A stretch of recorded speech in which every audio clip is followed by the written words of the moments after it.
think right now as he goes down this ramp, the alarm bells might start to be ringing here. He just doesn't see that hatchery there.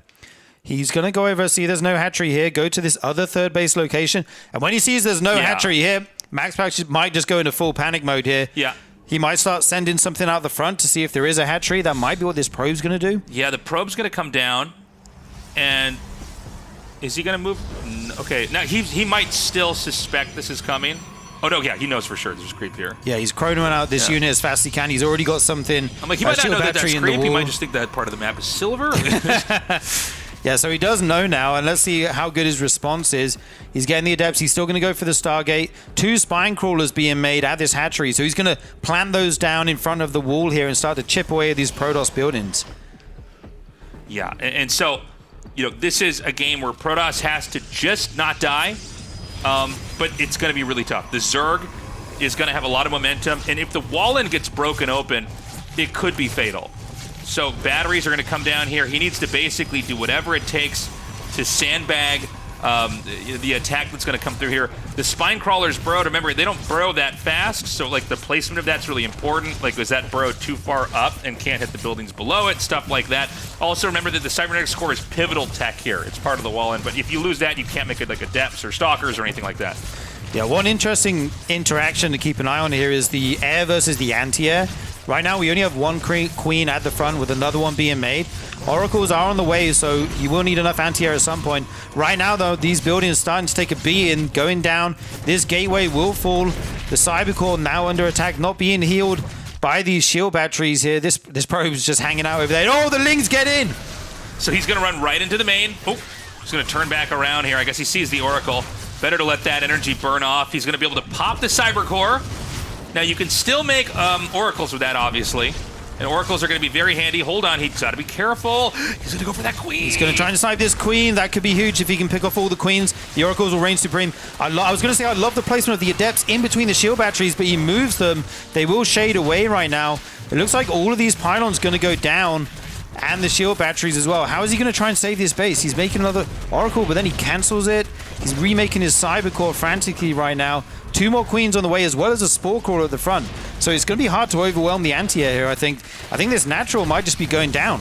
Yeah, and I mean, right now you're on one base. Oh, that's at home, okay. The core's being remade, but this is also kind of a weird position, right?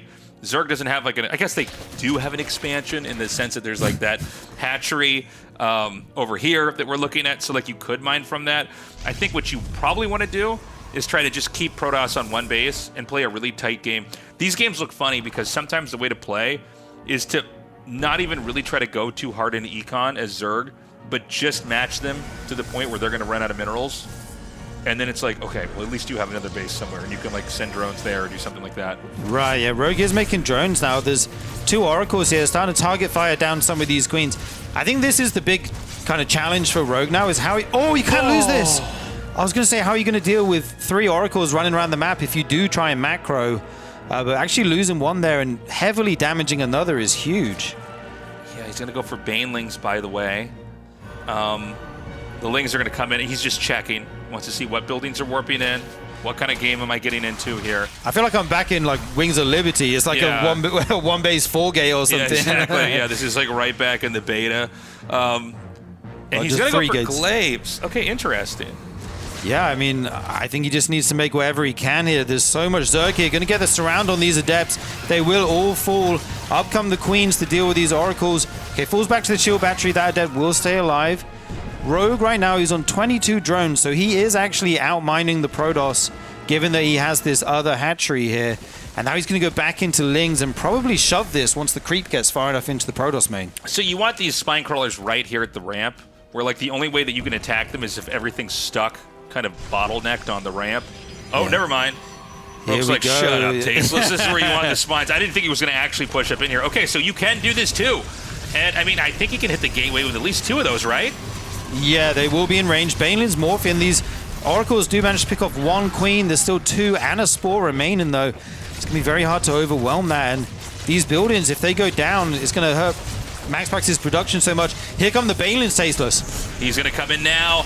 The bangs are going to pop. They're going to go right to where those workers are. I mean, there's just nowhere to run, nowhere to hide. They frantically try and split, but 10 go down instantly.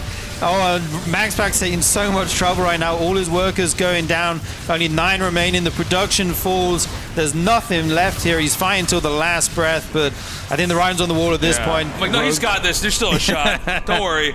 I mean, that was pretty sick. That was such a cool build. See, guys, matchup's fine. We should just do that. Where were those strats the other games? That was sick. Very impressive. MaxPax had a couple fumbles there.